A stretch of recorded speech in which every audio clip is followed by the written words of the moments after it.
podcast. Keep Aaron Salazar Productions. People like to deal with racism as if it's like the end of Mario Kart, like going to Peach's castle. It ain't that far away. It ain't a far away land, boo.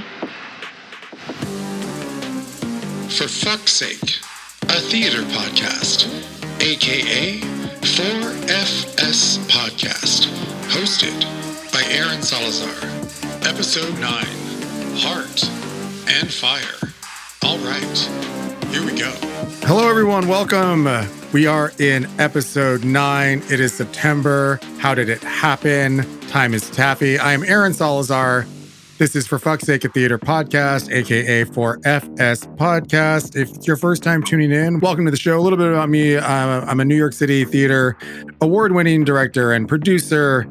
And if you want to know a little bit more about that, visit 4fspodcast.com. Check out that bio. Or if you guys want to follow me on @DirectorSalazar on Instagram, it is a professional account. So, feel free to join the party. All right. Let's talk about how fucking excited I am about our guest for September. I don't know how I wrangled this beautiful person into the show.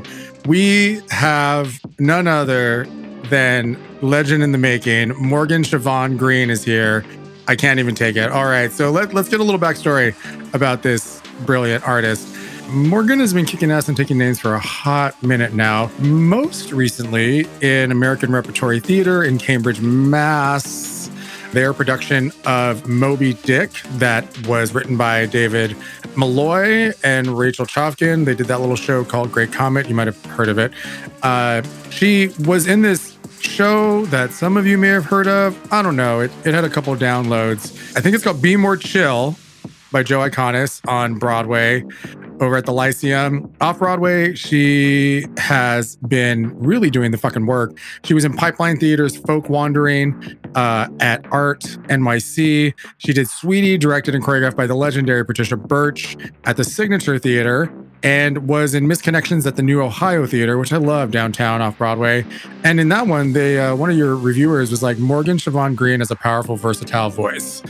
Get into it. Regionally, she was in Between the Lines, directed by Jeff Calhoun, who did a little show some of you might have heard of called Newsies at Kansas City Rep. And she is a Bradley University alum with her BS and got her master's at Long Island University.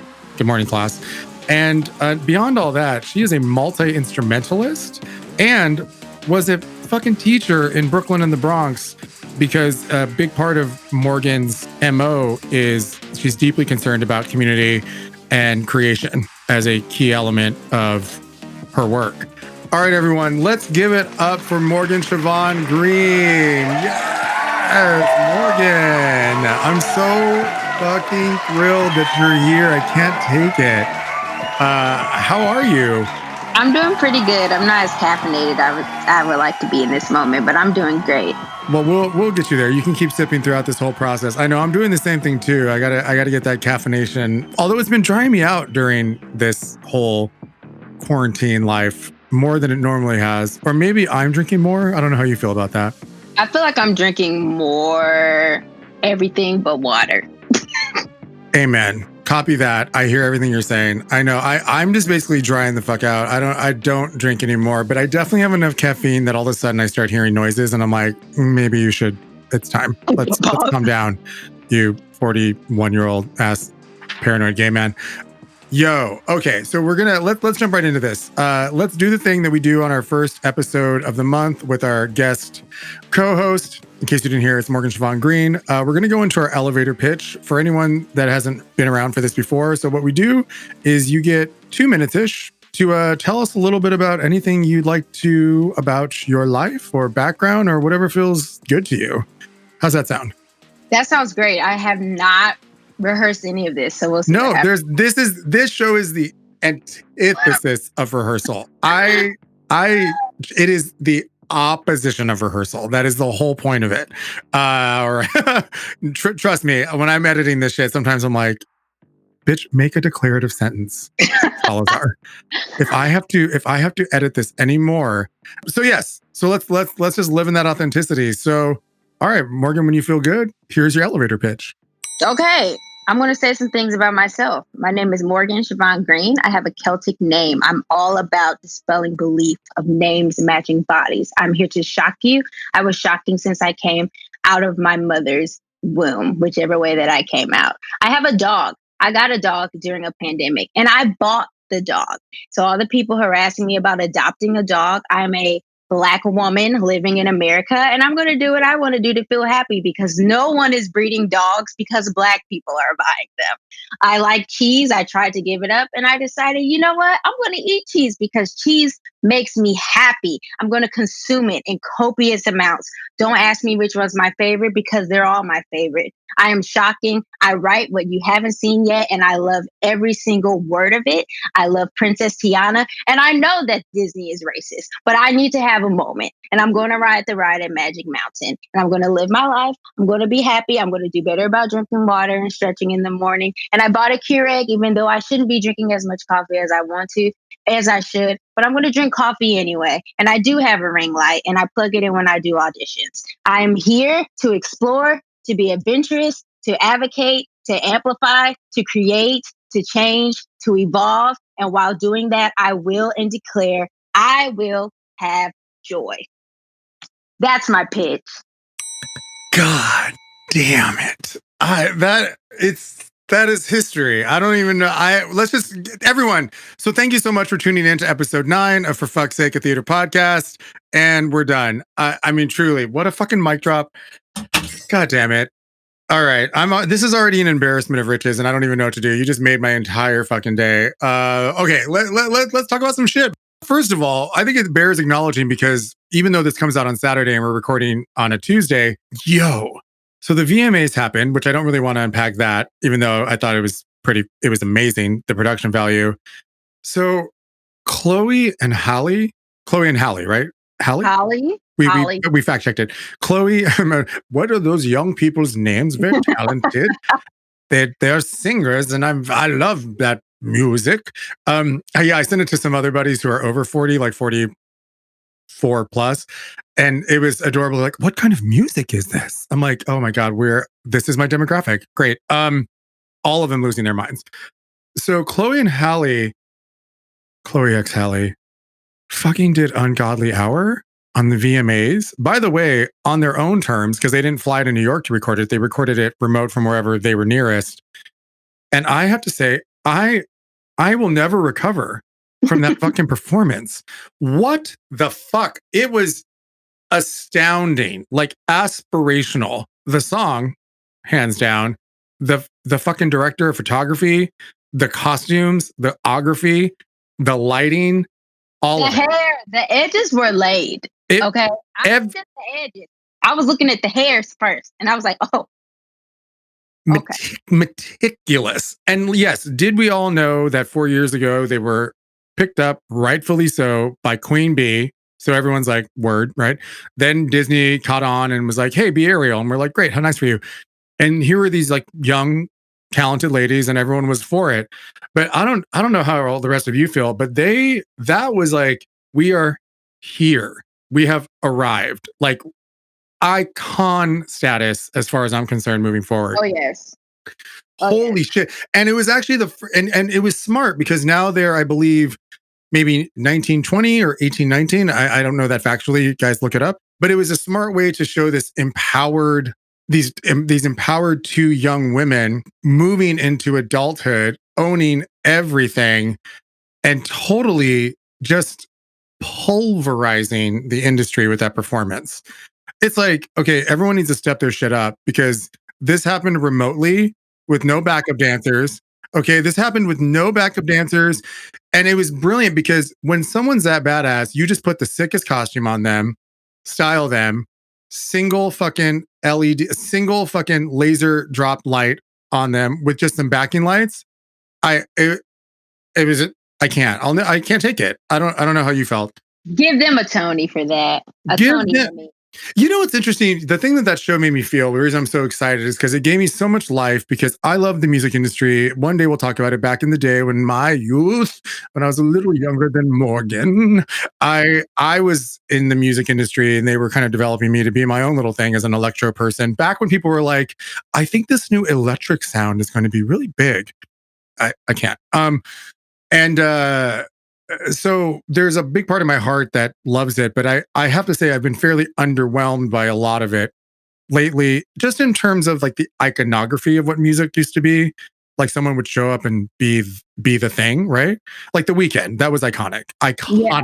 iconic, right? Which is why they're big, you know. And we've had some of them, but to have two new young people show up and pulverize, I feel like it's been a hot minute to me. Let's just say, like, they have the range. Mhm. Like, first off, let's talk about the range. Like, these are two Black women who've been singing for years. Chloe was in the Tyler Perry movie with Angela Bassett. Yeah, She was in that she film, played young Beyonce. literally. And the evolution of Black artists, like when you watch, there's always a time period where you watch them evolve and you're like, oh, you did what you had to do. And now you're doing what you want to do. Mhm. And so watching them, one, like my favorite thing of theirs is always their covers. Like they cover like hip hop songs. You know, when people like really destroy, like when Taylor Swift destroyed Earth, Wind and Fire, and it was like nobody asked for that. Yeah. No one asked you to do September. And then you have Chloe and Halle that like they remix everything, like Yeah. all the trap songs on their guitar, making folk like the runs, the riffs clean. And I can tell you, I don't know if I've ever heard them scream. Yeah. And it is absolutely exhilarating and validating to hear two Black women sit in the like eccentricness and uniqueness of their own voices. Like if I heard them singing and I had never heard a song before, I'd be like, hold on, that's Chloe and Halle. And it's like, that's what the industry should be, is Yes. that no two people sound alike, Mhm. are trying to perfect the same artistry and try to beat each other out. Because I am a loud proponent that there's enough space for everybody because we all take enough space right now. So why should I have to be like you, who's an artist, to mean that I'm an artist? I'm an artist because I am one. Yep. It is actually really, truly that simple. So just watching them do that and like, thank you for sending me that because I've truly been just watching and Bob's Burgers, and I really just restarted The Real Housewives of New Jersey from season 1 Oh, it's because gold. It's gold. it's real gold. Yeah. But thank you for sending me that because it was just watching them like stand in their truth and do it their way and be like, okay, there's been a lot of tragedy, Yep.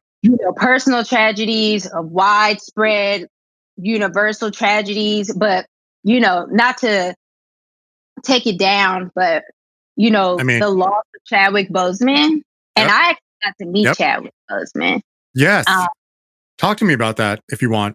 Yeah, it was so. I think I manifested it because I had a friend Photoshop me in between the picture of Killmonger and T'Challa, Amazing. and I was like smiling because I did a Samsung commercial for like literally Jamaica. So I'm like smiling in between both of them, and I called myself the Queen of Wakanda. And this was like March, the year that Black Panther came out. Mhm. And then I had a friend hit me up in like September, being like, yo, you want to go to the SAG screening of Black Panther? And I said, do I want to go? Oh, I want to go to this. Yes. And I didn't really know what was like happening. Over on And the 57th, right? On 57th Street, the little theater? Yeah. Yes. Yeah. 57. So I go and the show gets over and Michael B. Jordan comes out, Denai Guerrera comes out, Oh, Chadwick shit. Boseman comes out, and I'm like in the 5th row. And you are actually speaking to my ghost. My ghost is on the podcast right now because I passed away. So we had a meet and greet, and so I was like, I'm going to this meet and greet. And we were waiting at the steakhouse that's like near that theater. Mm-hmm. And as we were going in, I felt like a looming, like tall figure behind me. And I turned around and it was Chadwick. And I was like, oh my God. And I just looked at him like 3 times. And I was like, like drama. I don't know why Yes. I was doing so much breathing and so much like looking back. And I was like, oh, can I get a picture? And he like put his hand on my shoulder and we took a picture. So in Morgan fashion, I didn't like that picture. I didn't think it looked good. So I immediately after he leaves, I'm like, I gotta go back over there and talk to him because this is not good. Like, I don't want to remember at this moment, Yeah. like me looking shocked and him looking shocked, and we both shocked. So I made my rounds and I went and met Michael B. Jordan, and he seemed cool. Like, he seemed just very like methodical, which I'm like, one day maybe this interview will catch up to me and, I'll have met him and he'll be like, you was talking trash. And I'll be like, yeah, I was talking trash. I was talking compost on you. But he seems so like far removed from the energy that I personally feel is required when you do community, integrity filled work. You Yes. have to expect people to want to meet you. You have to expect people to want to connect. You have to expect those things because you are a part of something that's bigger, like that's what Yeah. you have to expect. So Yeah. I just remember seeing Chadwick again, and I walked over and there are all these like little white kids, like Black Panther, like me. And I was like, this is our moment. Cause there also weren't a lot of Black people, which like we can get into that at some point about how when things become global, the people that is for it becomes less accessible to those people, which is why like all those little which Jimmy is it that be trying to rap? Fallon? Yes. Jimmy Fallon? With the roots. Yeah. Yeah. That's why like all the extra things he did with like Jimmy Fallon and going to the children's hospitals, like that's when the people of his community, even Chance was saying he bought out a few theaters and Chadwick came down to meet the people. Like that's when the people in the community actually got to have accessibility to him. And it's really sad that it's like, when things become big, then white people start consuming it because they have the money to go see it, like Hamilton. Like they have the money to go see it. They have the money to go do meet and greets. They have the money to go do auctions and all of these things. And it's like, right, but who are you claiming this is for?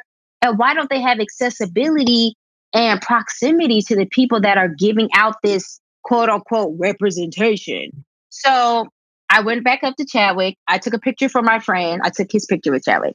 And then I went next to Chadwick and he stops and he looks at me and he's like, didn't we already take a picture together? And I was like, yeah, but I didn't like it. So I came back. And he was like, okay. So we took the picture. And then he said the sweetest, kindest thing to me. And he took my hand and he looked at me and he was like, yeah, because I remember you. And I was like, what? And he was like, I remember you. Like, who could forget you? And I was like, I literally broke down. I like literally broke. Like English, like body signals. I feel like I started like tutting in my brain, just tutting. Cause I looked at him and I was like, what did he just say to me? And I just looked at him and I still to this day don't fully understand like what he was trying to say or what, that was supposed to mean. But it was like in that time, it wasn't a rush interaction. It felt like he was imparting something in me. Cause I thinking back, I was kind of bold. I was like, I didn't like our picture. So I came back to get another picture because I don't want to forget this moment. And I think maybe that's why his passing has like not been good to me and to a lot of people because he's felt so near. He's felt like a cousin, that's out there that was out there doing their thing. And they're gonna come back when they got time. And it's like it is possible to pursue a career and to have integrity. It is possible Yes. to not lose yourself. It is possible to advocate for people while people uplift you. You can always do interviews and go, and I want to plug this, this organization and I'm going to match. You can do that. And it's disheartening watching this horde mentality that's going on right now. Mm-hmm. Everyone's just grabbing at jobs and gigs and trying to climb this mountain. And it's like, yeah, when you die, no one's going to remember you because you don't do anything for anybody else. You don't care about anybody else but yourself. You can't take your Chase bank account with you. You can't take your IMDb, whatever, IDBD credits with you. But who did you feed that was hungry? And who did you clothe when they didn't have, this whole period of people not knowing where money is coming from is like, I hope people realize how quick you can be homeless, how quick you can be in poverty when you run from people on the trains and run from people in your gentrified neighborhood. I hope you remember. And that, I don't know how I got all the way to here, but Please do. It has absolutely infuriated me to watch people go a 180, from being, covert racist, and people like to deal with racism as if it's like the end of Mario Kart, like going to Peach's castle. It ain't that far away. No. It ain't a far away land, boo. It's at your mailbox, and it's what you do at your job. It's who you speak over. It's who you go and have meetings about when they don't know you're talking about them. It's how you are willing to sacrifice the people around you for a bag of silver. It is about that. And we can't move forward until everybody decides that my friend is more important than a glimpse and a breath at power, because it is simply that, a breath. Amen. 1,000,000%. That is so profoundly stated. This is actually a perfect segue for something that I was mentioning to you that has been very disheartening in terms of what the fuck is happening with people right now. And this is where it's insidious. People we love being so adverse to facts right now during a time when in less than 60-ish days, well, 60-ish, actually, no, barely 60-ish days by the time this comes out, where we can actually make an actionable step to steer the ship. Yet there are people within all of our own lives who don't want to hear it. And so what that has led me to look into is cult mentality, which I know sounds crazy, but I don't think it is. And if I may, lovely people, I'd like to read to you a little something. I'm not going to read you all 20, but I'm going to give you some highlights. So this is fact checked only in the sense that someone who studies this. So Rick Ross is an expert consultant and intervention specialist. So these are his methodical thoughts on cult mentality. So 10 warning signs of a potentially unsafe group or leader. Number 1, absolute authoritarianism without meaningful accountability. 2, no tolerance for questions or critical inquiry. 3, no meaningful financial disclosure regarding budget expenses, such as an independently audited financial statement. Hello. Oof. Okay, let's cut to some others. 9, the group leader is always right. 10, the group leader is the exclusive means of knowing truth or receiving validation. No other process of discovery is really acceptable or credible.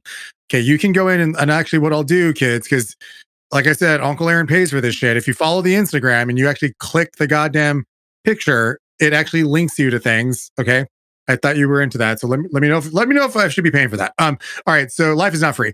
Let's move on to 10 warning signs regarding people involved with a potentially unsafe group leader. Okay. 1, extreme obsessiveness regarding the group leader, resulting in an exclusion of almost every particular consideration. 2, individual identity. The group, the leader, and or quote, end quote, God, as distinct and separate categories of existence become increasingly blurred. Instead, in the follower's mind, these identities become substantially and increasingly fused as the person's involvement with the group leader continues and deepens. Let's read all this. 3, Whenever the group leader is criticized or questioned, it is characterized as persecution. 4, uncharacteristically stilted and seemingly programmed conversations and mannerisms, cloning of the group leader in personal behavior. 5, dependency upon the group leader for problem solving, solutions, and definitions without meaningful, reflective thought. A seeming inability to think independently or analyze situations without group leader involvement. 6, hyperactivity centered on the group leader agenda, which seems to supersede any personal goals or individual interests. 7, dramatic loss of spontaneity and a sense of humor. 8, increasing isolation from family and old friends unless they demonstrate an interest in the group leader.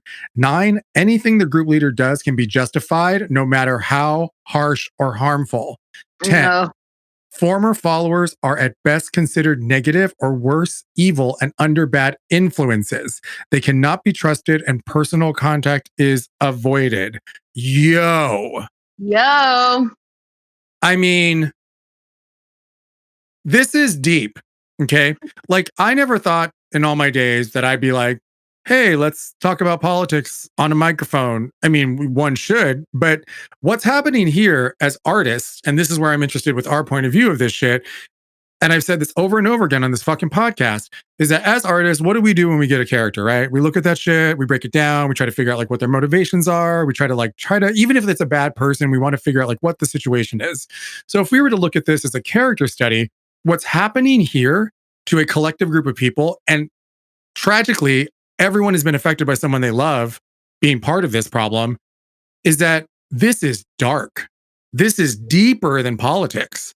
There is literally some kind of fusion and detachment from fucking reality that is happening to people right now in the last 4 years that now is coming to a head with the possibility of people who believe in this current administration fearing that it won't continue to move forward because they fucking think this person and their administration is doing everything right. Where I'm taken aback is how anyone that is a woman, period, any race, right? But 2, how any non-white American could fucking possibly be on board with this current administration, to me, can only be justified by a psychological disconnect that seems to be tethered to warning signs of cult mentality. Mm-hmm. It's also about individualism. The idea that, and this is something that I wish would have been more looked at when we did Moby Dick, because it's interesting, because Moby Dick is like, the way that they did A.R.T is like this metaphor for actually what we're talking about. You have this ship of people of color, skin folk, and the captain of this ship is white. Obviously, in the book, that's not the case. Right. Majority of everyone on that ship was white, but everybody is in pursuit of pleasing this captain or going after this doubloon, right? So there are levels and intersections in which people feel that they could possibly benefit from a Trumpian presidency or a dictatorship, right? Mm-hmm. I'm a Christian, so we relate on Christianity. I am a very educated person, so we relate on education. A lot of people feel like they can buy their way in with just a fraction of their existence. Yes. Excluding other parts. That's why I feel like I'm probably going to get stomped on my foot for saying this, but I believe that white, cis, gay men are very dangerous. They are very dangerous. I have found myself being told that my experiences do not compare to what, a white gay man goes through. And then I say to that voice, well, either there's no oppression or there are levels to it. So what you can't do is say to me, hey, I am a white gay man, so I have it worse because I'm gay. But then I say, hey, So what about the other people that exist in your community who are poor, who are Black, who are trans, who are non-binary, who are literally getting murdered by the police? Ignore me if you like, but then you can exclude the most vulnerable ones in your own community. What's so basic about that in terms of why I think there is exclusion, and by the way, this goes for gay men in general, but in particular, is the straight up attraction level. It's like if you are not considered to be sexually desirable, you are an other thought. And I feel that that's where a lot of those exclusions are actually based on. They come from a place of a much more shallow pool of thought of like, well, I'm not attracted to this type of person or this type of person or this type of person. So their real life oppression doesn't really have any bearing on me because I'm not in a relationship with them. And Right. the ones that I do associate with on a certain level, I am either attracted to physically and sexually or attracted to them as a person, how they fill out my social circle and offer within my own little bubble a little pod of diversity. Now, this isn't also to say to demonize all white gay men. You know, and I know that's not what you're saying at all. So that anyone that's listening, because this is a theater podcast, so I'm sure some of you queens right now are listening are like, and I get it. So the truth of the matter is, if you're pissed about what we're saying, you're probably part of the problem. And if you're shaking your head in agreement, then guess what, babe? You're not. So welcome. But it's interesting in that sense because I can say, as just ethnic enough for these fucking boys, the way I have been treated by a certain demographic of gay men, just as a human being, is fucking astounding. I can't believe it. The man I'm with right now cannot believe the shit that has been said to me by gay cisgender white men. He's like, what? Mm-hmm. Why would anyone talk to you like that? Which is already a level of supremacy and superiority. Do you know what I mean? And then everyone feeling like they have to be part of it. But the root of that I guess I'm jumping off with you is I'm agreeing, but it's interesting because it's based in sexual attraction. For me, when I contribute to these conversations about breaking down, class and ableism, just breaking down all these things, I am someone that can admit the privileges that I have. Yes. You know what I mean? I identify. Yes. I can say that I know I'm not a dark-skinned Black woman.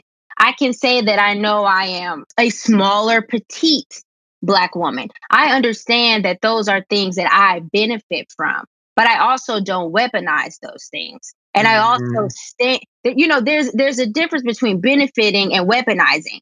And also understanding that when you create space or when you're in a space, I would never speak about any other Black woman in a room with me, which is very rare that it's more than 2 or 3 of us. I would never speak about issues I have with them in mixed company.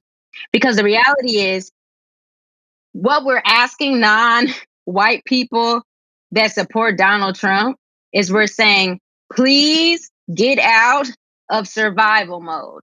Yes. Because survival mode is what you do when you are willing to do whatever it takes, you think, to survive. And you are sometimes and oftentimes relinquishing the full value of what life can be by saying, oh, I'll just take these little pieces of crumbs because at least I know I'll have something on my plate, versus like, boo, let's go get it because we can all get a loaf. Like, why are you taking crumbs from this man who is just a very small, loud reflection of what has always been going on? Yes. It's people sitting behind tables asking you to be more Black that voted for him. Yep. And they'll never say it, and you'll never know. There's people writing your checks in your imaginative, progressive, theaters that voted for him. And you'll never know, or they'll never say it because they'll never denounce him. And that's why silence is also a choice. What you choose to not denounce is sometimes a choice to support. Oh my God. Yes. And to that point, I think a lot of it is tethered, and I've touched on this in prior episodes, to the danger for everyone, but let's focus on this. Let me focus on the Mexican Catholic community. Now, granted, there are a lot of people in the demographic that are above me, Generation X, who have seen the light and were like, this dude is racist. He's got all the kids in cages. Like, he has demonized Mexicans in particular, which, the second that happens, every non-white person needs to have ears up because that train is never late. Okay. Right. It's like, oh, the Mexicans are animals. I'm like, the second that happened, I was like, Bambi's mom in the forest, like, boop. I was like, well, everyone else is next because that train is never late. Because if you're gonna, it's just and here we are, right? Because he did that shit immediately in office, demonizing Mexicans. Okay, and that's I knew we were fucked, but I was like, oh, it is a wrap. Rolled back the environmental shit and then started demonizing Mexicans. I'm like, damn. Really? Ozone layer first? Now all the fucking Mexicans? Okay, fine. Going into that is that the single issue voting, like you said, this like piecing together of a puzzle and only using aspects of yourself to make a choice for breadcrumbs is ridiculous because the single issue voters are super dangerous within a faith-based Latin community, right? Because they are pro-life. I'm not going to speak to that choice, which is your thing. You can believe whatever the fuck you want to believe. I believe in democracy, so I'm not going to tell you what the fuck to think. However, to be someone in your heart that is ultimately against fascism, dictatorship, and racism, but to still vote on a single issue because you think that's your moral compass is fucking hypocritical. It lacks critical thinking, and it is deeply, deeply flawed. Because to believe in life is to believe in all life. And to be part of that equation right now is actually the antithesis of someone who believes that everyone has a right to live. Because all we're surrounded by with right now, what'd you say? I said you're speaking with logic though right now, so that's yeah. Oh, well, there you go. But that's the thing I'm saying is like, that's where that cult mentality shit is very odd. How there's been like this ASMR, like, just follow. But you know what's the Jerry Falwell thing is, whatever his name is, it's funny, right?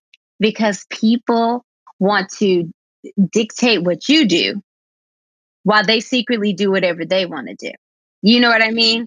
Yes. I know people who are like diehard Republicans, which are like pro-life people. Like that's what they be on, and they have terminated pregnancies, but you'd never know. Right.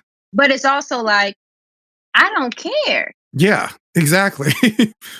Telling other people what they can or cannot do. You will never go wrong when you choose love. You will never go wrong when you choose freedom. You will never go wrong when you choose those things and vote and amplify people who are saying life is too hard to just try to prescribe one thing. We all out here a la carte in life and trying to figure out what we need every single day.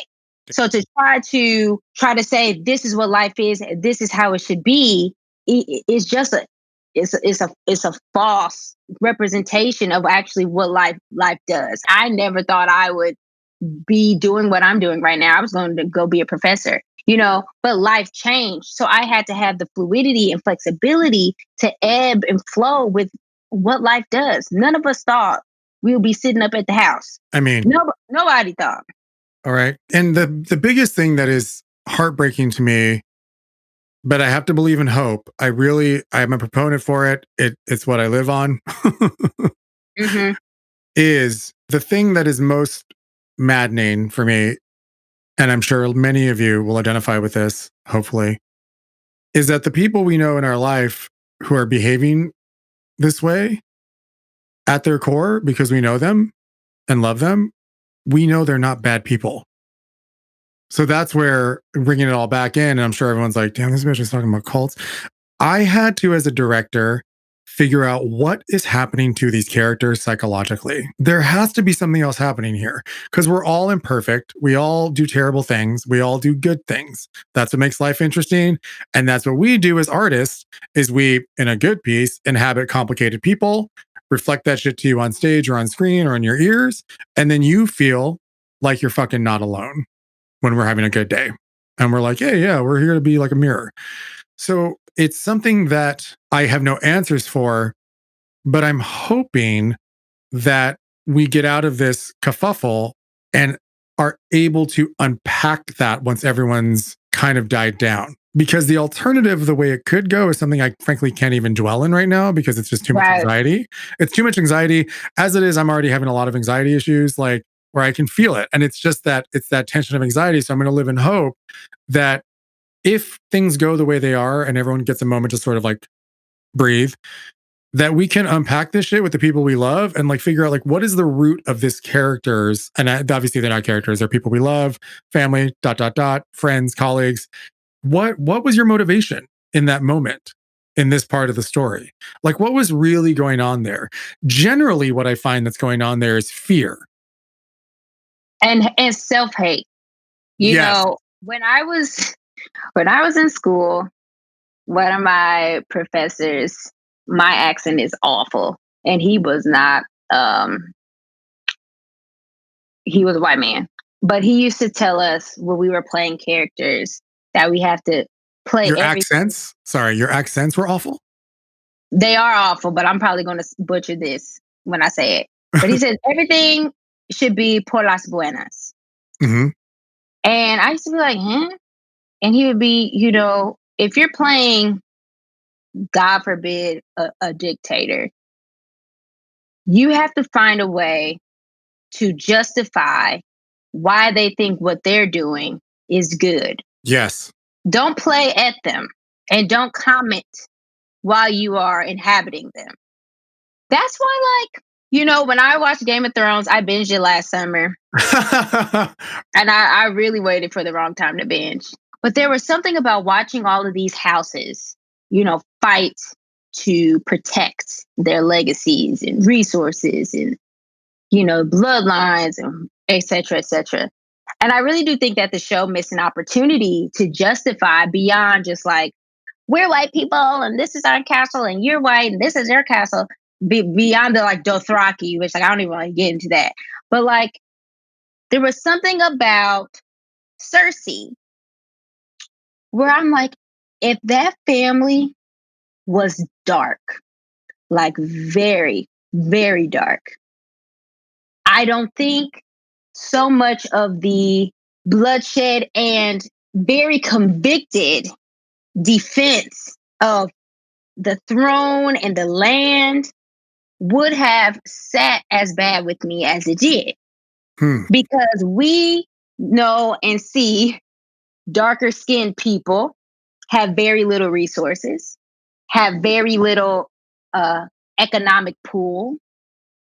Rarely do we know. I mean, I can't really name any darker people who are not villainized that have power in the world.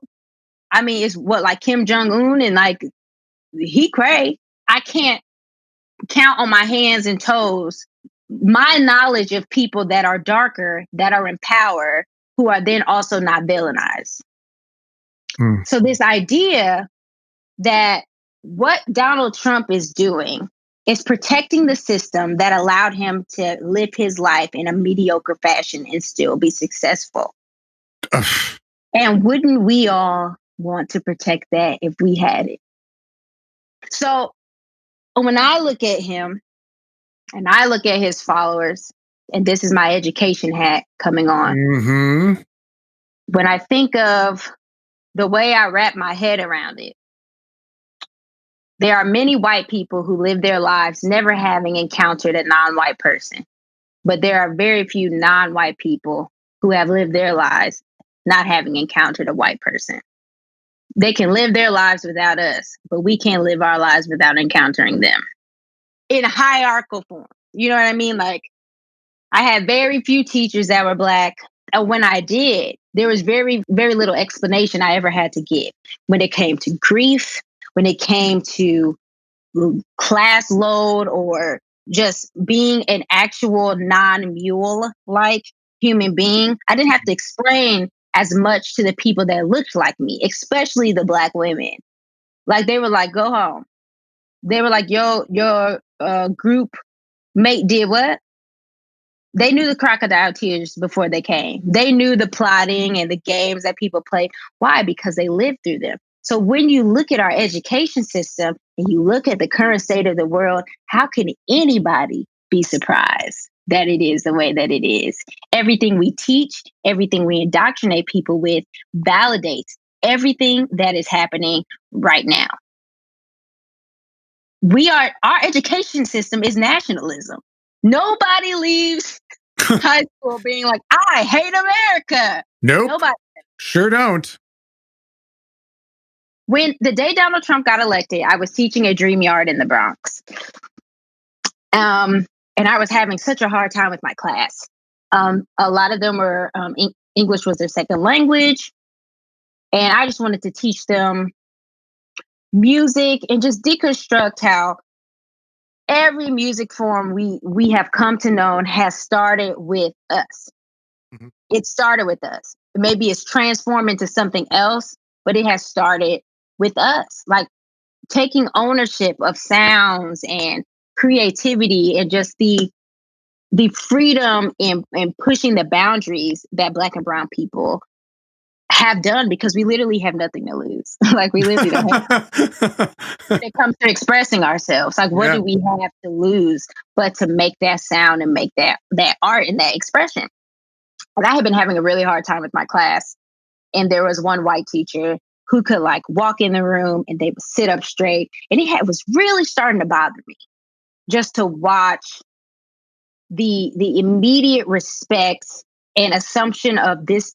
I don't want this person to be upset. This person could get me in trouble. The just immediate respect that I didn't get. And I remember one day in class, we were talking about slavery and, you know, just the idea of property, because people don't really grasp what that means, like property. And I was in class and nobody was listening and paying attention. And I literally picked up a desk and I threw it. Well. And they were like, what are you doing? And I said, it's just a piece of property. What do you mean? What am I doing? It's a piece of property. Now, what if that had been your body? You would do that to me if you were my slave. I would. Why wouldn't I? And it caught their attention. And it was like, why do I have to get to this point? Why do we have to get to this point where we got to start getting thrown around to be like, oh, there we go. That's what that means. And the day Trump got elected, I always had to go through Columbus Circle to like get to the Bronx. And I just remember looking at Trump Tower and being like, ugh. And I went to work and I had no lesson plan. I was like, I'm not doing anything today. These kids. It was morning. It was awful. Yeah. And the kids walked in and they just stared at me. And one of my problem kids went, Miss, are me and my parents getting deported? Ugh. And I looked at them and I said, I don't know. I don't know what is happening, I don't know. But let this be a moment for you that I came in this classroom and I had no expectation of us doing anything but breathing. To expect you to use your brains today, to expect you to think and try to learn, where all of that stuff seems so inconsequential to just like surviving right now. And this white teacher walks in and you give him all the respect because he's a white person. You will never see this many Black people standing in front of the classroom for you ever again. When you go to college, you will not see us unless you go to a historically Black college or a school in a predominantly Black or brown, community. You won't see these many people. So when people work on individualism and are willing to excuse a part of themselves to get just a little piece, the day always comes when they realize what they don't have. You will find that day. You will see that day. Look at freaking Herman Cain. They out here tweeting from the dead for him. And that man had a whole Republican National Convention and never once did an in memoriam for you while you walked out and put your life on the line for him. And that's what I mean by individualism. The perception of progress, the perception of protection when you are a pawn, and you will always be a pawn. And that's not to relinquish the responsibility of the Democratic Party. Mm-mm. They have some debts to pay. Yeah. Don't expect Black people, and I'm going to say something and people will be like, oh, you're canceled. And that's fine because ain't nobody working right now. They have debts to pay. And it irks me to my core, the expectation that Black people must vote for Joe Biden just because he's not Donald Trump. Joe Biden must be what Black people deserve. Mm-hmm. You must be what brown people deserve. Yep. Because the reality is, y'all been getting by on our votes and y'all blanketed promises forever. And we haven't seen an ounce of the promises and dedication to change and dismantling that we have been owed. Quit bringing up Martin Luther King, let him rest in peace, and that's the reality. Now, I'm not saying I'm not going to vote. I'm not saying those things. But a lot of people have such an ease at one telling Black people what they should be doing when Black people have always been on the right side of history. Go talk to your auntie in Mississippi. Shit. My aunties look like Maxine Waters. Hello. You know what I'm saying? Like, yeah. The issue at hand is like blaming people who might not vote for Joe Biden, who are upset at Joe Biden, and not actually the real issue is why is anybody voting for Donald Trump? And we will never get to the progress of this country if we keep deflecting the real work. And the real work is, how was anybody in this country supporting him? Yes, I understand. Like I said, education is validating these skewed beliefs. You know, there's so many facets of growing up and living in America where it reconfirms they're criminals, they don't work hard, they're this, Mm-hmm. they're that. I understand all of those things. But the real work is look at the people who are supporting him. What systems are convicting them throughout life to feel this way? Yes. Those are the systems that need to be dismantled. Yes. I don't know how we got here, but I'm really convicted in this idea that the real work is in the people that are supporting the racists, not yelling at the people who want to see change in their lifetime. They want to see change in their lifetime. And that requires Joe Biden and Kamala feeling the pressure of not getting something just because they're not somebody else. Because we've seen people sit in the White House. You know, I'm a little mad at Barack Obama. You know, I was like 18, 17 when he became president. I did my duty. I was excited. But I am not interested in visible representation anymore. I don't care what you look like. I don't care how you identify. What's your rhetoric? What's your pedagogy? How do you walk through life? How do you view yourself through life? That's what's going to bring change. And that's not to say a white person can't bring change. I think everyone is misconstruing that it's like, we see brown people here and Black people here. Yes. And there's also some white people who have been on the right side and look where they've gotten. They probably ain't got that far either. Exactly.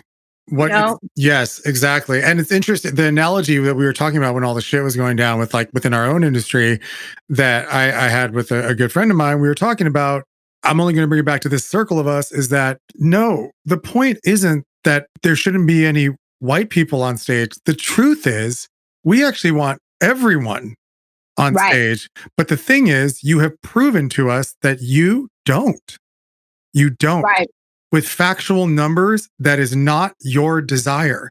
That's all I think any of us who are leading from some fucking place of love and freedom, like you said, that's the only desire I have. I want everyone to be involved. And so the demonizing of white people is actually not the thesis of any of these conversations. It shouldn't be. No, it shouldn't be. What? Yeah. I'm going to say and I've been observing this, and it's been absolutely frustrating. And I think we talked briefly about this. Is this idea that either the industry is exclusive, and the best of us, and some of the most innovative of us, not to say the people that haven't found success inside of it are not worthy of the success they found, or not talented, or not creative, but we can't then make this justification of people are being left out, people have not been excluded.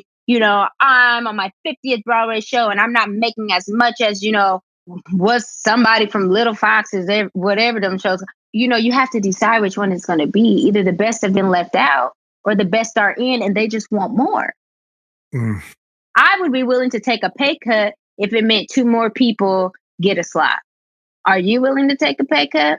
Are you willing to go get on the train and get off at Essex to go do a show at wherever? Are you willing to do that? Or are you just upset that the problem is there's a lot of people yelling about gatekeeping, and while they're yelling, they building a little gate behind them. And so they're saying, now you gotta come through my gate to get to that gate. And the reality is we as a community needed to have our own conversations, because I've been hurt by people that look like me. I've been hurt by people that claim they want change. And for me, Aaron, like, the reality is I am not interested in people that want to blame institutions reflectively. Yeah. I want to know, when you came up against this system that presently claims it is evaluating itself, that system needs the information of how they respond to correction. That's the information they need. The information of all of this conversation about BIPOC and this and this and this. No. When it wasn't hot, when it wasn't performative, and you acted against me in a nuanced way, and I came up to you as someone who, before the conversation, was a great artist and an integrity-filled artist, and I came to you and I said, hey, there's a lot of dangerous stuff happening in this moment. Was I gaslit? Did you try to smear me? What was your response to that? Because we can't tear down systems and then not replace them with anything. What's going to go inside of this space? And I refuse to tear anything down just so, somebody else now is at the top of the mountain calling the shots. That's not what it's about. And that goes back to that hoarding conversation. And I feel like I told my mom and my dad, I feel like when Donald Trump says that he is here for the American worker, that he's actually telling the truth. He does want you to go work in a factory. He wants you to go do coal. He wants you to go do those labor jobs. What he's doing is protecting your ability to climb the economic ladder. He is actually making more space between those that have access to wealth and those that can just get by. He's not lying. He's telling the truth. He does want you to have your factory job. He doesn't want you to make enough money where you can buy a few homes and have property for your kids, or people in your family or your community. He doesn't want you to be able to put money away and start a business. He wants you to work just enough that you can live and put food on the table. He wants to tear down this idea. He actually wants to destroy, quote unquote, the American dream. And I say to him this, that is fine. But what you will do is you will give reparations. You will pay back. The access you've had, white sir, is because people did free labor, because this country committed genocide. You cannot talk about the access you've had without talking about all the free things you've acquired. It's like they won't skip a few pages. And even when Black people, and I don't like to speak for other communities, even with Black people, when they were denied these things, they still found a way to spin it. And that's why people don't want to talk about Tulsa and Rosewood. They don't want to talk about those things. They don't want to talk about the Reconstruction era. No. They don't want to talk about, because to understand those things are to understand the police, or to understand why we had to be in before the streetlights came on, or to understand all of those things. I get frustrated because I'm like, my grandfather fought in the war. My great-great-great-grandparents, were slaves. This was not some like I said, fairy tale land at the end of Mario Kart when you go to Peach's castle. No, no, no, no. These are accessible things. These are not 700, 800, 900 years ago.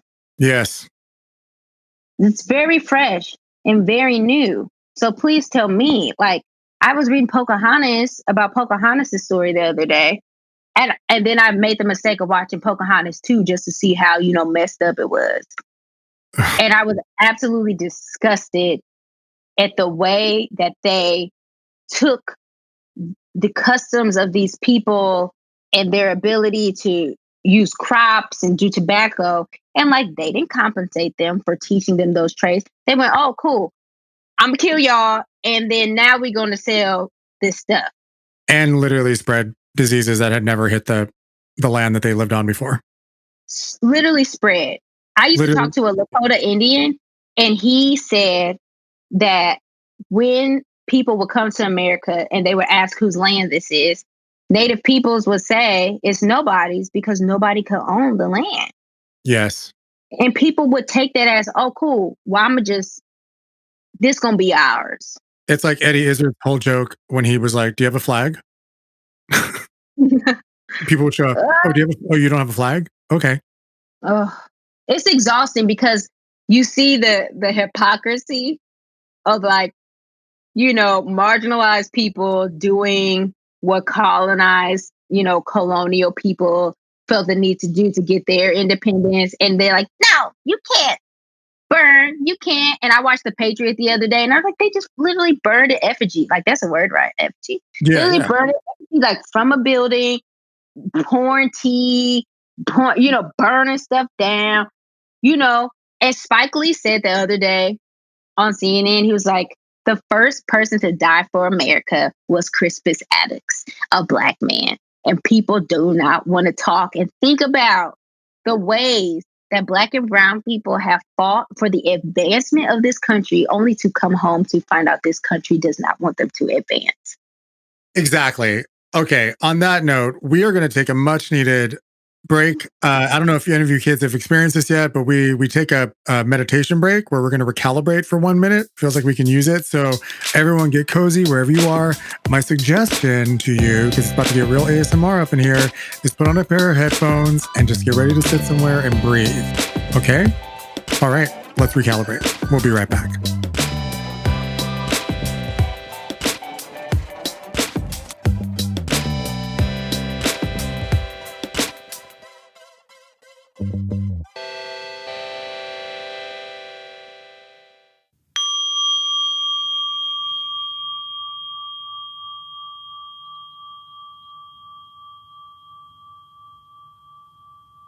Hi, this is Aaron, your host and producer of the show.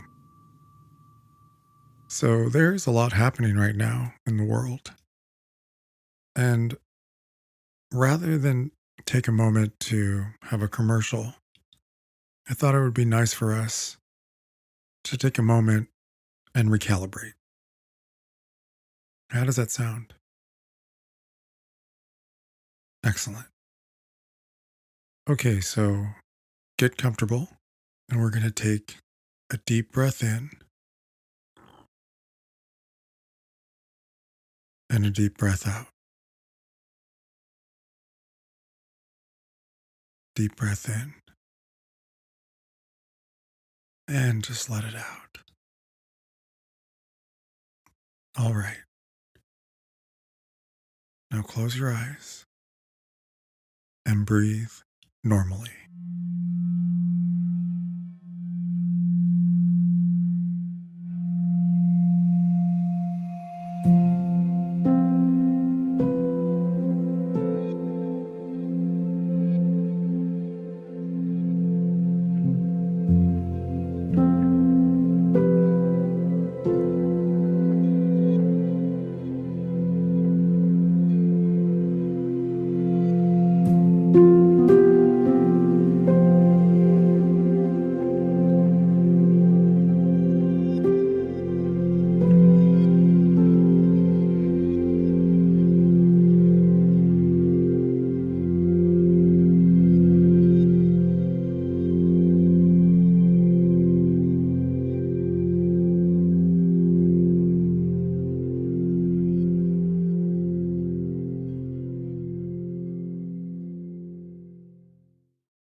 Perfect. I hope you feel a little better now. And just remember, you are perfect. And you are loved. Okay. Let's get back to the show.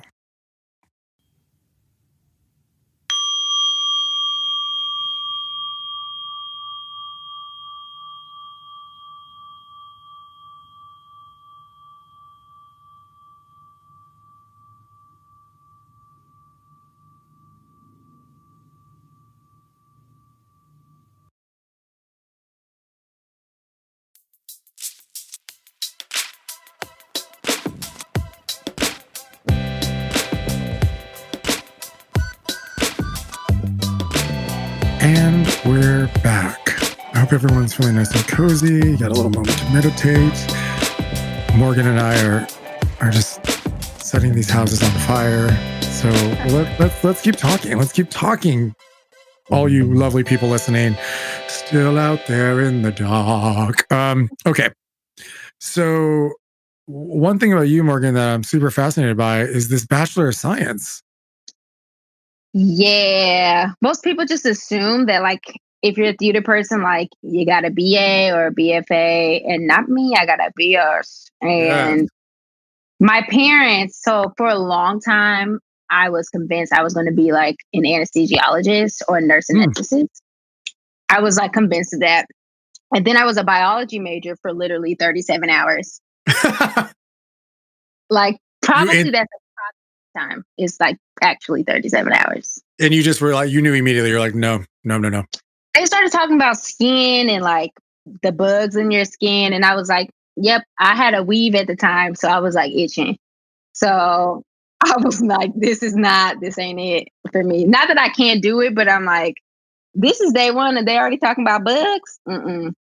So I got out of there and became a full-time theater student. And I had a minor in marketing as well, which I would urge any artistic person to like get marketing or some type of degree, because theater schools do not teach that you are a entity. You are a business. Yes. Like you are. And that's not to say it won't change over time, that, you know, I've morphed and grown, and, you know, what I supply as a good has changed, but I am still the business. Yes. You know, we'll talk about that in another episode. So everyone, by the way, the format of the show, if you're just tuning in because you love her, which I'm glad, get cozy, because we hang out for a month so that we can actually talk about some real shit here. So I'd love to actually talk about that with you, because it's something I think in the arts, I'm always taken aback when someone's like, I'm really not good at the business side of things. I'm like, what? I know, don't get me wrong, there's nothing wrong with that because we're artists, but it's a business, yo. And if you're going to be part of it, it would behoove of you to learn a little bit, even online. Anyway, please continue with your thought. Well, like I said, I was pretty much told you have to have some other type of education additive to theater.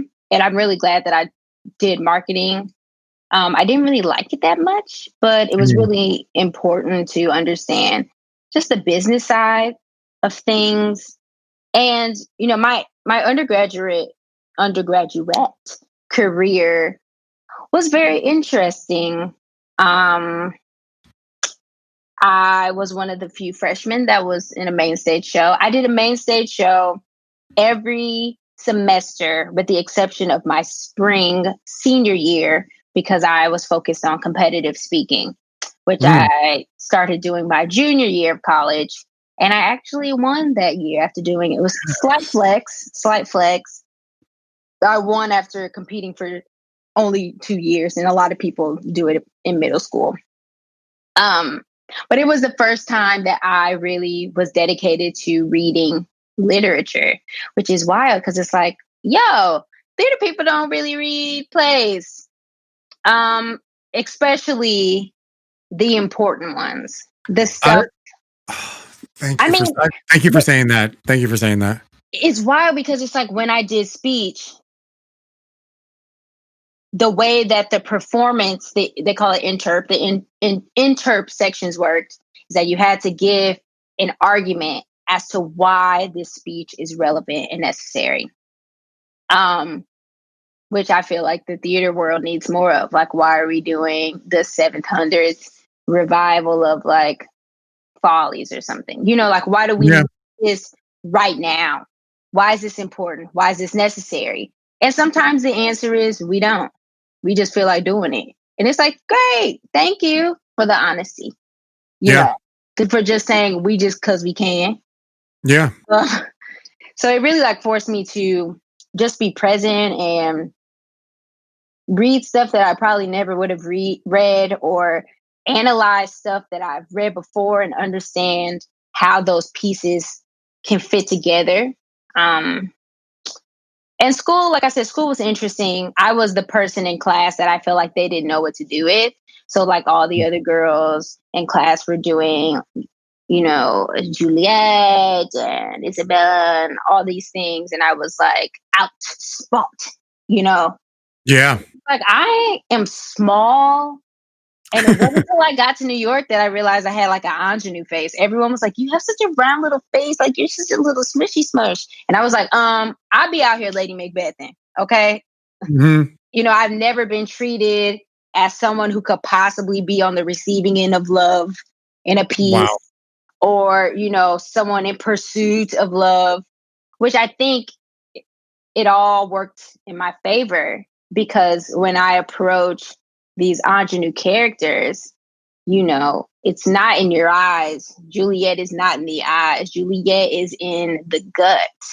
Yes. You know, and teens are not stupid people. They may go after things that we're like, oh, why do they want to go after that? But they're very valiant in their efforts. She's convicted in Romeo. I want him, you know. It's not I want him. Like, no, it's I want. Yes. And I feel like, you know, helping my graduate program, where one of my theses, my first year was the perception of sound. And so I had my classmates listen to different performers singing, and I said, now tell me their race. What do you think they look like? And why do we accept, or why do we attribute certain sounds to certain looks? And I had them unpack that.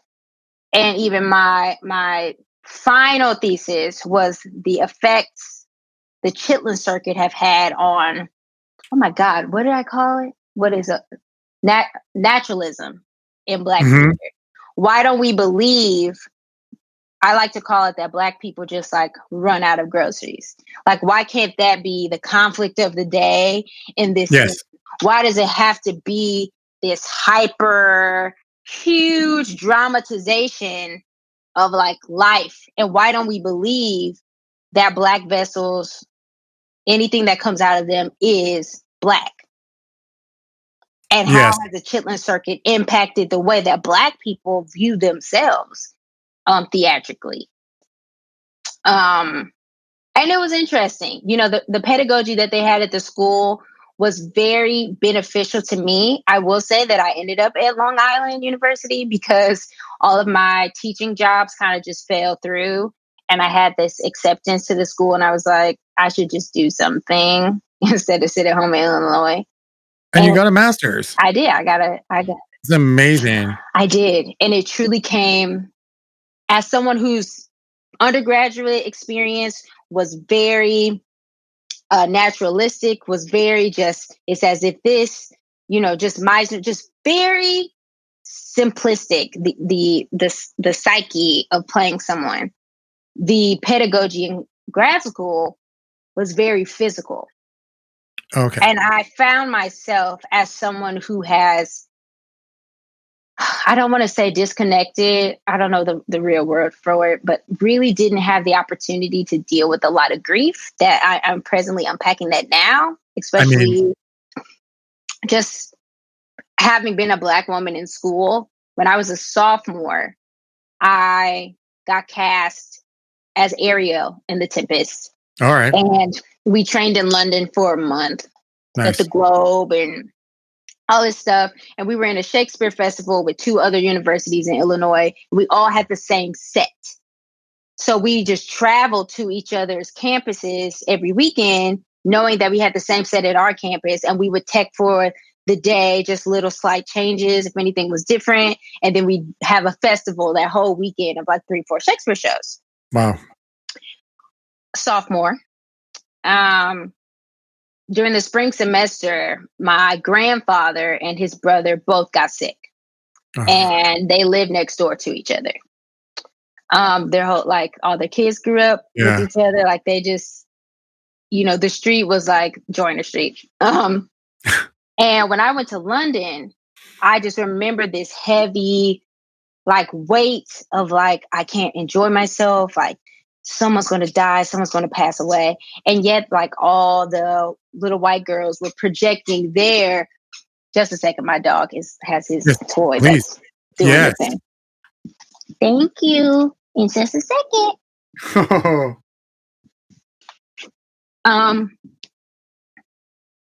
All the little, all the little white girls in the department were projecting their insecurities of like wanting to participate, wanting to be a part of the project, not understanding fully like what I was battling with interpersonally. Yes. So when I got back, my great uncle passed away. And we went to this church for the funeral. My uncle preached the funeral. My dad did the eulogy. And I just remember I sat next to my granddad at the church. And then something about me leaving him to go back to school and rehearse was like, you might not see him again. And then about three-ish weeks later, he passed away on the same day that my grandmother, his wife, passed away 13 years prior. Wow. This was all a day before the Tempest was supposed to be on my campus, and a week before the Tempest was going to be up at Western Illinois University. Wow. I remember doing the show that night. That next day, the release of Ariel having freedom from Prospero. Like, for me, when I used to pray for my grandfather, I used to pray so hard for him to get well. And then my prayer changed for me to have the strength to let him go if it was his time. Like, it changed, over time. Yes. And then I remember the next weekend, I think the most disturbing part of this story is that when I found out he died, I don't remember crying immediately. I remember walking straight into the theater office, and saying, hey, my grandfather died. The funeral will probably be next week, which is when the show is happening. I don't know exactly what you guys want to do with this situation. And I remember speaking almost just like how I just said it. Yeah. Yeah.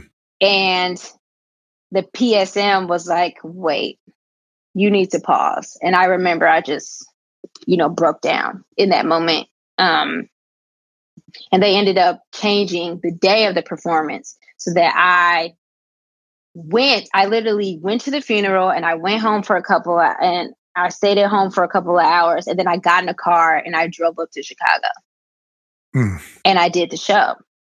And also that semester, I remember being told I was put on probation for missing meetings in this volunteer group I was in.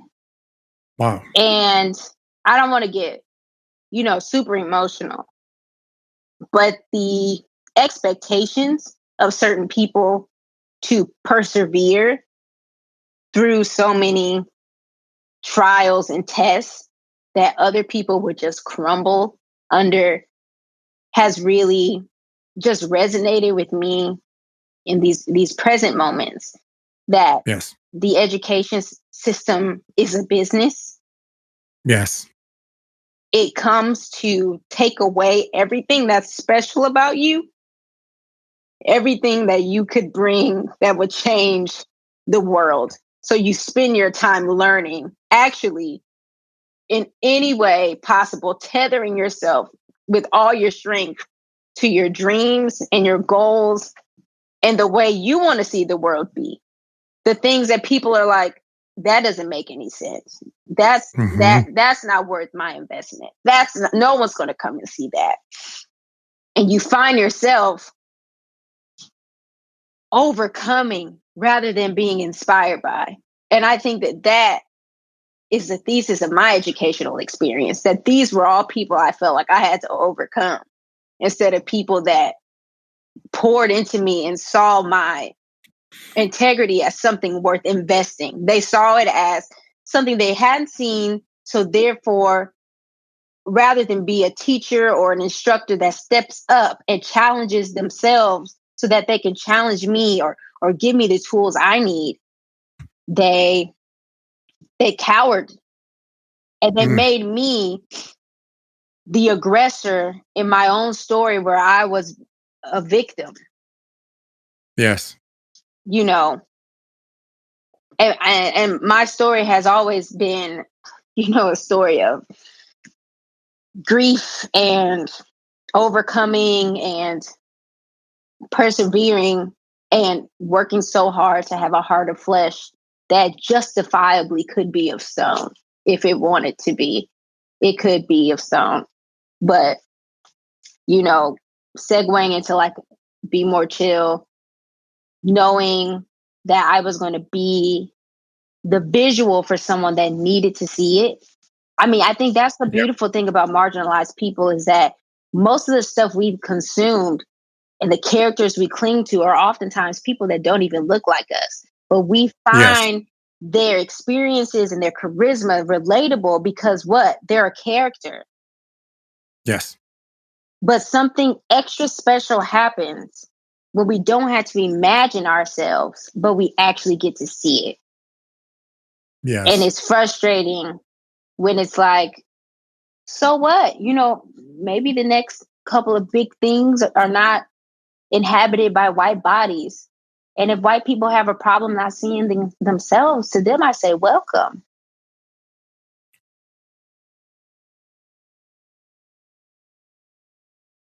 I was just letting that sit in the air. 1,000,000%. It's interesting. One of my colleagues, white girl, New York family, British family, she's got a little bit of that both going on. And she said it. She's like, everyone's going to have to understand right now. And, for a while is how she feels about it. She's like, we all need to step aside and no one wants to hear it. But it's really the truth of like going back to what you were saying of like, what are you, the proverbial you, willing to do for advancement? Do you know what I'm saying? What are you willing to allow? And this is something that has been on my mind. And we talked a little bit about this just on the phone, that there's this notion of like, okay, let's knock this down. So then these people are in charge. And then we just have another kind of interesting hierarchy happening, right? But the truth of the matter is, where does everyone suddenly feel that all this manifested, fully developed work is going to come from? That's actually not how it goes. There's going to have to be space made available for creation, and exactly what you were sharing so honestly about not backing away from the uniqueness of the creators you are saying in a performative way you are empowering. Because if all we end up with is a tinted version of your taste level, then what the fuck is the point? Right. Does that make any sense? Yeah. And like what you were saying, there's been a lot of talk about Sondheim. I'm not going to talk shit about Sondheim. That's not what's happening here. Everyone calm the fuck down. But it's like, we all see ourselves in his work, but you don't see yourself. Right. But it does not negate the emotional integrity of the work piercing beyond any aesthetic and touching everyone in theater in their soul. And in a way, it's so intense that I dare say we've kind of been like, well, that's just the way it is with him. Yeah. Because the work is so deeply, deeply moving that I know me personally, I'm like, well, I'm going to just focus on the way this is making me feel. And by the way, I might cut that. I don't know. I'm not trying to like call him out because it's like, it's like, yeah, let's attack a 90-year-old fucking composer.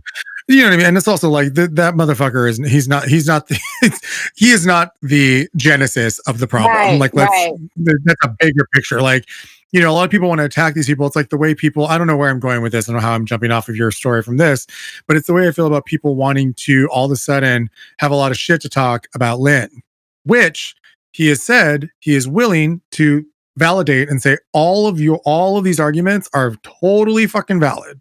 The conversation is valid. But I'm like, so let me get something straight. All the malarkey ass shit of what I kind of like to, I'm sorry, for some people who are doing the bare ass minimum, everyone's cool with, but the most successful non-white Latino to come out of the gate ever, now all you bitches want to like gang up on him? Okay, that's cool. But you know what? But There you has weren't to be questioning. tangible conversations beyond the criticism, right? Yes, that's exactly it. In what I mean of the tearing down of systems, you have to replace it with something. We must bring something to the table. The issues that I have are sometimes the anti-blackness of a thing. When I hear Sally Hemings' name, I don't think that that's funny. So I must ask, who was in the room when y'all thought that any type of talk about Sally Hemings was appropriate? And I know that it just wasn't producers and creatives in there while they were creating that. So, history, while I understand the evolution of a thing, while I understand, people give up parts of themselves to take up space and grow, and then they're like, I have agency and now I can do the things that I want to do. Sometimes you have to be careful because you cannot erase your history. You cannot erase what you were willing to sacrifice to gain. And sometimes that's where the integrity lies in. I am happy that people are getting money and being paid because of his creation. People that would have never gotten paid, people that would have never gotten seen. I am happy for them. But then I must also say, what are they doing to create space for other people? Are they just taking opportunities? Are they just saying, great, I have made it. Look at me. It's so much easier for me to get work now. Or are they going, great, I'm going to start this foundation that, pays for pianists to transpose and make stuff for up and coming young musical theater. Like, what are you doing now with your access? Are you sitting in your throne and going, whoo, that's great. But you know what? That goes back to me talking about people, trying to find their one point of relation to a thing, because there's always going to come a point where the other points of non-relation come for you. You can't complain about it. I will always say the industry needs to be changed. When I have a job, when I don't have a job, when I'm rich, when I wasn't rich. There's always something to be added to make a thing better. And you have to watch when people have the most to say. Is it when they don't have? When do they get quiet? Because the silence is also a choice. And to piggyback off that idea, there's also an audacity, and Jason Vesey and I talked about this, I think more just as humans with each other. There's also the audacity for people to think that the only valid form of theater is fucking Broadway. Yeah. It is a dream. It is part of the mythology. All of us want it. Some of us get there. You've been there. Actually, everyone on the show so far, have for the most part have been there, or you work directly in tandem next to it. Do you know what I'm saying? And yes, it's part of our mythology of American theater. It is what it is. And who doesn't want that little camp, right? But the truth is, there's so much fucking work going on in independent circles and off Broadway, and even deeper than whatever a union wants to call a category. There's things happening in other genres. And there have actually been people who work for major agencies who have literally called theater that they can't quantify those people. And I'm sitting on that shit. And I'm just not on me on the show, but I know the way we are treated often as someone standing here repping for indie theater, and even me not even repping for the indie theater that's really super indie theater, where there is beautiful, beautiful work being created. And I think that that's where the theater community really, to make change, what are you willing to sacrifice as someone who is of color to develop the work? Because the truth of the matter is, what's going to have to fucking go down for a hot minute is a lot of us are going to have to figure out how to survive while not really making the cutest paychecks. One, because of the world, and two, if we're really going to dig our heels in and creation is scrappy. There is no money. There's no money in creation. But what we have is the value of our intellectual property that is in our brains and our collaborative efforts to gift each other with the value of our time. So we've got to gift each other, come together, and also know that there's many roads that lead to success. I mean, most of the first things I used to do, like when I got into the city, I used to do shows at people's houses. I did the Misanthrope, and we literally went to a different apartment every weekend. Oh, that's cool. Like one time we did it in someone's backyard, and like the only set piece was a couch. And we would get there, we spend an hour like fixing just the blocking, and I played 2 characters in it. And it was so fun because it was like, do y'all like art? Or y'all like, you want a $5,000 paycheck a week? And I think that that's what's going to change. I read an article about, Broadway is reliant on every single seat being filled. Yep. And that's not going to happen for a while. No. But we're going to find out, this whole talk about accessibility and, representation. The reason why stages are white are because the majority of people that can afford the tickets are white people. Mm. So if we want to change what's reflected, we really have to unpack accessibility into the space. We have to unpack those things. And, there's obvious shows where it's like, that's a jukebox. And, but those things are also, in just this odd way, they're also highly consumed by the non-culture represented. You know what I mean? White people love Black people's music. Yeah. So when you put up a big jukebox, even though there's a whole bunch of Black people up there, it's still about the white people that are consuming it. Yes. I'm curious to see if any of these people who are millionaires and also have access to other gazillionaires, right, actually put their money with their mouth where their mouth is and start to help, dare I say, subsidize the development of new works.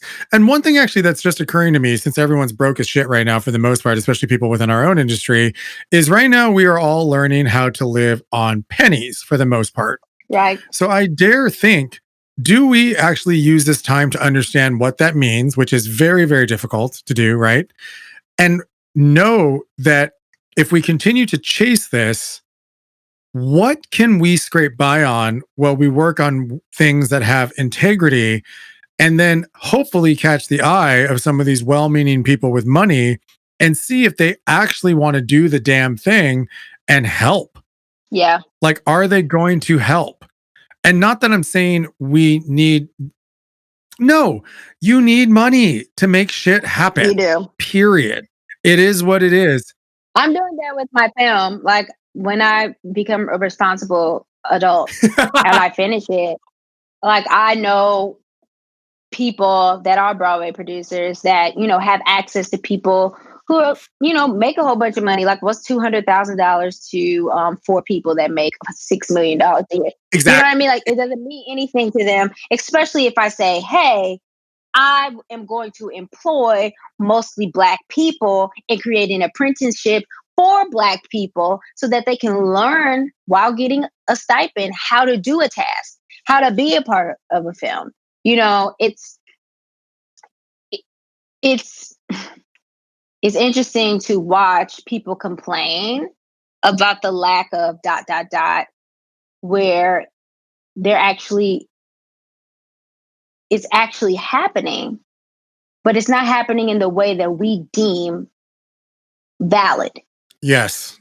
And then until it becomes vouched for by who we claim is a gatekeeper, then it is valid. So it's like we must unpack and deprogram what we consider art, what we consider marketable, what we consider is worth our time developing and participating in. I go and do readings for friends all the time for free. Sorry, equity. You know, I go and participate in so many things that friends are doing because I want to contribute to the process. And sometimes when we think about theater and we think about compensation, theater really isn't paying too many people what they deserve. There are very few people getting paid, you know, what they deserve. So we have to think about, like, what are we willing to bunker down and do the thing and provide either one, the example and say, look at this fully developed thing that we've committed 500, 600 hours. We've done the research. These many people will come. Actually, sometimes, you know, speaking about like your immersive work, sometimes the lack of accessibility actually makes a thing more desirable. Yes. Exclamation point and underline what you're saying. Yes, I literally live on that theory. Like my last show, it could only be 60 people. That was the gig. We could have done more if we were being, but just be safe because people are fucking drinking and walking around. Good morning, class. Right. Like I was like, nope, 60 is the cap. And 60 was insane. And the ticket price was at a certain level. It was expensive, but that's how you pay people. And, you know, I didn't have, you know, anyway, I'm not going to justify that shit. Anyway, so that shit makes people come. I mean, look at Then She Fell. Then She Fell just closed after what, 6 years, 4,444 performances. Great number to end on. And they only let 12 people in per show. So it was sold out for fucking years. Yeah. But there is something about that the way and actually I had to talk with a young producer who I've known since he was quite young and he became a producer where he's like, yeah, but you're not selling out, Aaron. You only have 60 people. I'm like, you think because it's not a traditional proscenium house that this isn't a sold out success? Like that's also another way of thinking. It's like, are we able to create things where we have to basically think outside the fucking box? Yeah. We got to get over this notion. And I said this in one of the first episodes. We have to stop bathing in and this is funny for a vegan to say, but trying to bathe in the milk of proscenium theater. There are so many fucking ways to create art. And I venture to say most of us, some of the coolest things we've ever done have been in non-proscenium theater, immersive or otherwise. Yeah. You know, like when you work at New Ohio, which is something about your bio that I'm very impressed with, is because you have shown that you have worked on literally a variety of stages and setups and clearly checks that have come through with those organizations. You know what I'm saying? Mm-hmm. It's like everyone forgets that, you know, one of the reasons the public is a labor of love is it's an extraordinary amount of work that's coming out of there, but you know, you're not getting any money off that. Right. So, you know, it ultimately too is an investment of time, which we see on occasion really pays the fuck out. However, to go into this chasing money, it's not the gig. It's not the gig. And the second you release yourself from that, I believe you can actually chase something that eventually one day could be deemed of, quote, value to a larger group of people. Well, it's the danger of ambiguity. You know, the minute I unlocked that, like, I like wearing overalls and sometimes I want to wear a baseball cap. The minute I unlocked that and I will go into auditions wearing that, I am saying to you, this is my vibe. This is what I bring. I'm coming to work. And when we're at work, I come into work.